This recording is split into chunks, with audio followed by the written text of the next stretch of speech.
the opportunity to forge for ourselves and for future generations a new world order, a world where the rule of law, not the law of the jungle, governs the conduct of nations.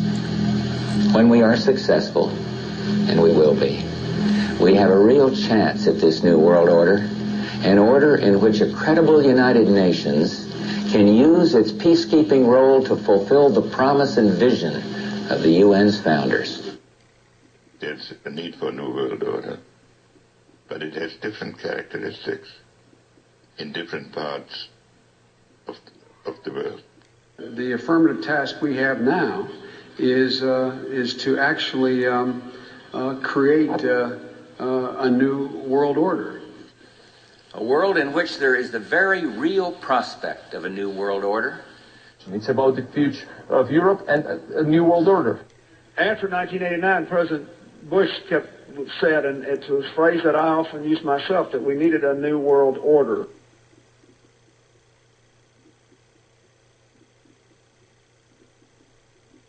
And the hope that each of us has to build a new world order. The pieces are in flux. Soon they will settle again. Before they do, let us reorder this world around us. So that the problem of the Bush presidency will be the emergence of a new international order.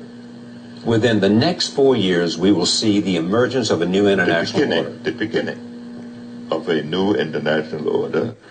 But today, with Asia already outproducing Europe, India and China are clearly becoming part of our new order. So, in conclusion, ladies and gentlemen, a new world is emerging. It is a new world order with significantly different and radically new challenges. I think its task will be to develop an overall strategy for America in this period when really a new world order can be created. It's a great opportunity. It isn't just a crisis. That this crisis, in the way that has developed, will require some kind of a world governance. Good evening, everybody. President Obama and British Prime Minister Gordon today calling for a new world order to tackle our global economic crisis. And the President outlined his vision of a new world order in which the U.S. would participate fully. We've got to give them a stake in creating the kind of world order that I think all of us would like to see. So I see a world order in the future with a multipolar world order. I think a new world order is emerging, and with it the foundations of a new and progressive era of international cooperation. We have resolved that from today we will together manage the process of globalization to secure responsibility from all and fairness to all. And one of the ways it will drive the change is through global governance and global agreements. But in a globalized economy, we are going to have to take global responsibilities, and there is going to have to be some semblance of global governance. Never before has a new world order had to be assembled from so many different perceptions or on so global a scale. Nor has any previous order had to combine the attributes of the historic balance of power system with global democratic opinion and the exploding technology of the contemporary period. There also exists an extraordinary opportunity to form for the first time in history a truly global society. Well, during the conflict with Saddam Hussein, which he handled so superbly in a short-term sense, but he kept talking about a new world order. And then President Bush, at the end of that war, promised he would give 4 graduation addresses, 4 commencement addresses, describing that new world order and what America's role was going to be in it. Turned out he gave one of those addresses and canceled the other 3 and talked about something else. That's what, because they weren't ready yet. That in fact we're all going to have to give up a little bit of our sovereignty in order to make the world work. And I strongly believe India will be a central actor in the new world order. And this present window of opportunity during which a truly peaceful and interdependent world order might be built will not be here for too long. Already there are powerful forces at work that threaten to destroy all of our hopes and efforts to erect an enduring structure of global cooperation.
on Facebook and on Twitter. They're wondering, what's with the X marks that have been left on street curbs? Residents of at least 2 Northside neighborhoods report seeing more and more of these things.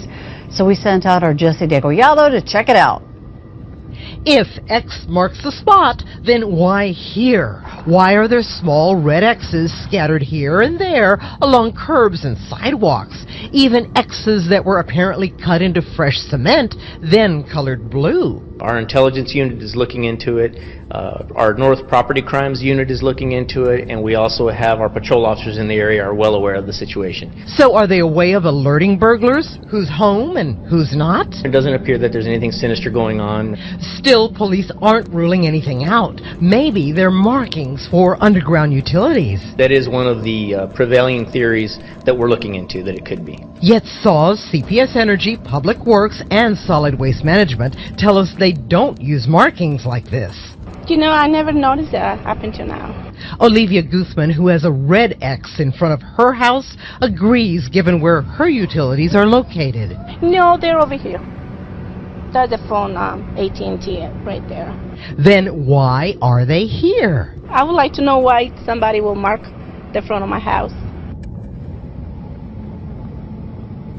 Now, SAPD tells me that this is not against the law, but it is trying to confirm whether a company was going door to door and then left these X's in front of houses that perhaps weren't interested in what they were trying to sell. Now, they also will be looking into whether the red X's and the blue X's are somehow connected.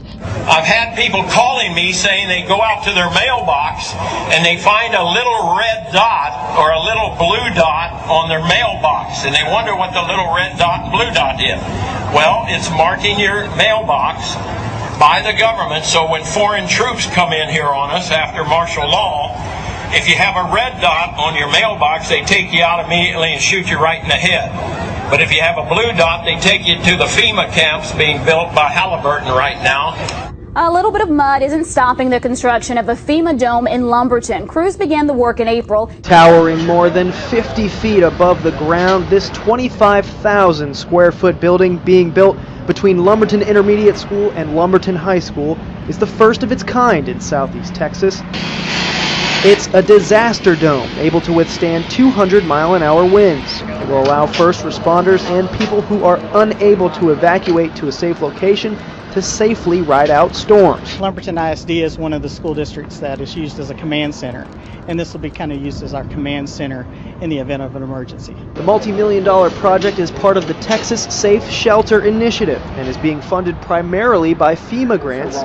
We practiced to this not more than 3 weeks ago. We took every one of our officers, our patrol officers, and a couple of hundred officers from the Los Angeles Police Department, and we practiced the exact scenario that played out today. And I was talking to the officers involved in this particular incident a few minutes ago. You think about that, man. I want to do that again because he's like, man, we practiced the exact scenario that played out today. Look at him. We played out today. And I was talking to the officers involved in this particular incident. Correspondent Barbara Starr, she's live in Washington now. Barbara, let me ask you this. Do you know anything at this point what officials are saying about this?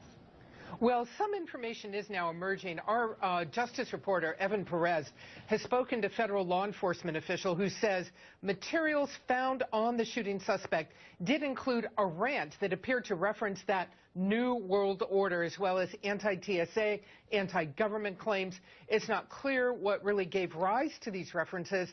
Federal investigators have found no known links to any groups or anything in the suspect's background to explain them. For people perhaps not familiar, New World Order is generally accepted to be a conspiracy theory where people believe that there are elites out there forming some sort of special authoritarian government. This is the generally accepted view of what New World Order means. But investigators, Allison, still looking into all of this. Okay, Barbara, so CNN has learned that earlier this year, armed police officers were actually removed from TSA checkpoints at LAX for the first time since 9/11. What do we know about this decision?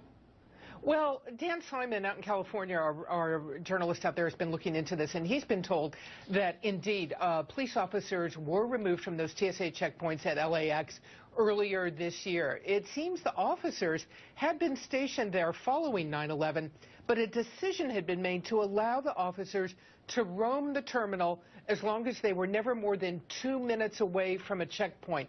So certainly investigators are going to be looking at this also. Did the system work properly? Certainly there was a massive law enforcement response very quickly.